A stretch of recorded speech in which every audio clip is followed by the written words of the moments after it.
জীবনের একটা সময় আসে যখন মনে হয় সবকিছু আটকে গেছে, আগের মতো কিছুই কাজ করছে না। একই চিন্তা ঘুরে ফিরে আসছে, একই ভুল বারবার হচ্ছে, একই জায়গায় দাঁড়িয়ে আছি কিন্তু এগোচ্ছি না। আপনি চেষ্টা করছেন কিন্তু ভেতরে কোথাও যেন শক্তি নেই। এই অবস্থাটাকেই অনেকেই ভাগ্য, দুর্ভাগ্য বা ব্যর্থতা বলে মেনে নেয়, কিন্তু মনোবিজ্ঞান বলে ভিন্ন কথা। এটা আসলে একটি মানসিক সংকেত, যেখানে আপনার মস্তিষ্ক পুরনো পথ ছেড়ে নতুন পথ খুঁজতে যাচ্ছে। এই প্রক্রিয়াটার নামই হল মাইন্ড রিসেট। মানুষের মস্তিষ্ক অভ্যাস ভালোবাসে। আপনি যেভাবে চিন্তা করেন, যেভাবে প্রতিক্রিয়া দেন, যেভাবে সিদ্ধান্ত নেন, সবকিছু মস্তিষ্কের নির্দিষ্ট নিউরাল পথে বারবার চলাচল করে। একে বলা হয় নিউরাল পাথওয়ে। যত বেশি আপনি একইভাবে চিন্তা করেন, তত শক্তিশালী হয় সেই পথ।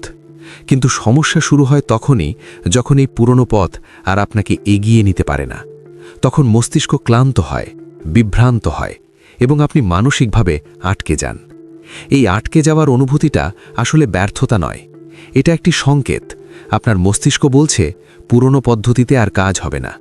কিন্তু আমরা বেশিরভাগ মানুষ এই সংকেতকে ভয় পাই। আমরা পরিচিত কষ্টকে আঁকড়ে ধরি, অচেনা পরিবর্তনের চেয়ে। অথচ মনোবিজ্ঞান বলে পরিবর্তনের শুরু হয় ঠিক এই অস্বস্তির জায়গা থেকেই। মাইন্ড রিসেট মানে হলো আপনার মস্তিষ্ককে নতুনভাবে চিন্তা করার সুযোগ দেওয়া। কিন্তু এটা কোনো ম্যাজিক নয়, এটা একটি জৈবিক এবং মানসিক প্রক্রিয়া। যখন আপনি পুরনো চিন্তার চক্র থামান, তখন মস্তিষ্ক বাধ্য হয় নতুন সংযোগ তৈরি করতে। একে বলে নিউরোপ্লাস্টিসিটি, মস্তিষ্কের নিজেকে বদলে নেওয়ার ক্ষমতা। আপনি যত বেশি সচেতনভাবে নতুন অভ্যাস, নতুন দৃষ্টিভঙ্গি এবং নতুন প্রতিক্রিয়া তৈরি করেন, তত বেশি নতুন নিউরাল পথ তৈরি হয়। জীবনে আটকে গেলে প্রথম যে ভুলটা আমরা করি, সেটা হলো আমরা নিজের চিন্তাকে সত্য ধরে নিই। আমি আর পারবো না, আমার বয়স হয়ে গেছে, আমার পরিস্থিতি আলাদা। এই কথাগুলো আসলে চিন্তা নয়, এগুলো অভ্যাস। মাইন্ড রিসেট শুরু হয় তখনই যখন আপনি নিজের চিন্তাকে পর্যবেক্ষণ করতে শুরু করেন, বিশ্বাস করতে নয়। আপনি চিন্তাকে দেখেন কিন্তু সেটার ভেতরে ঢুকে যান না। দ্বিতীয় গুরুত্বপূর্ণ বিষয় হল আবেগ। যখন আপনি আটকে যান, তখন আপনার মস্তিষ্ক ভয় এবং নিরাপত্তার মধ্যে আটকে পড়ে। পরিচিত কষ্ট নিরাপদ মনে হয় কারণ সেটা পরিচিত। নতুন পথ মানেই অনিশ্চয়তা।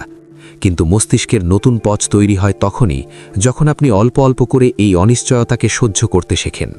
বড় পরিবর্তন নয়, ছোট মানসিক পরিবর্তনই যথেষ্ট। মাইন্ড রিসেটের আরেকটি গুরুত্বপূর্ণ অংশ হল আপনার পরিচয় নিয়ে প্রশ্ন তোলা। আমরা নিজেদের সম্পর্কে কিছু গল্প বানিয়ে ফেলি। আমি এমনই, আমি সবসময় এমন ছিলাম, আমার দ্বারা এটা হয় না। এই গল্পগুলো আসলে মানসিক কারাগার। যখন আপনি নিজের পরিচয়কে প্রশ্ন করেন, তখন মস্তিষ্ক নতুনভাবে নিজেকে সংজ্ঞায়িত করার সুযোগ পায়, আর সেখান থেকেই নতুন পথ তৈরি হয়। মনোবিজ্ঞানের একটি গুরুত্বপূর্ণ সত্য হল মস্তিষ্ক বাস্তব আর কল্পনার মধ্যে খুব বেশি পার্থক্য করে না। আপনি যেভাবে নিজের সাথে কথা বলেন, যেভাবে ভবিষ্যৎ কল্পনা করেন, সেভাবেই নিউরাল সংযোগ তৈরি হয়। তাই মাইন্ড রিসেটের সময় নিজের সাথে কথা বলার ভাষা বদলানো খুব গুরুত্বপূর্ণ। কঠোর, অপমানজনক ভাষা মস্তিষ্ককে রক্ষণশীল করে তোলে, আর সহানুভূতিশীল ভাষা মস্তিষ্ককে শেখার মোড়ে আনে। আরেকটি বিষয় যা মানুষ বুঝতে দেরি করে, সেটা হলো বিশ্রাম। আমরা ভাবি বেশি চেষ্টা করলেই সমাধান আসবে, কিন্তু মস্তিষ্ক নতুন সংযোগ তৈরি করে তখনই যখন সে নিরাপদ এবং শান্ত বোধ করে। তাই জীবনে আটকে গেলে নিজেকে দোষ না দিয়ে একটু থামা, শ্বাস নেওয়া, নিজের ভেতরে জায়গা তৈরি করাও মাইন্ড রিসেটের অংশ। মাইন্ড রিসেট মানে সবকিছু ছেড়ে দেওয়া নয়, এর মানে হলো পুরনো মানসিক প্রতিক্রিয়া থেকে বেরিয়ে আসা। আপনি হয়তো একই জায়গায় থাকবেন, একই মানুষের সাথে থাকবেন, কিন্তু আপনার প্রতিক্রিয়া বদলে যাবে, আর এই প্রতিক্রিয়াই ধীরে ধীরে আপনার বাস্তবতাকে বদলে দেয়। সবচেয়ে গুরুত্বপূর্ণ কথা হলো, আপনি আটকে গেছেন মানে আপনি শেষ হয়ে যাননি, বরং আপনি এমন এক পর্যায়ে আছেন যেখানে আপনার মস্তিষ্ক পরবর্তী লেভেলের জন্য প্রস্তুত হচ্ছে। কিন্তু সেই লেভেলে যেতে হলে আপনাকে পুরনো চিন্তার পথ ভাঙতে হবে।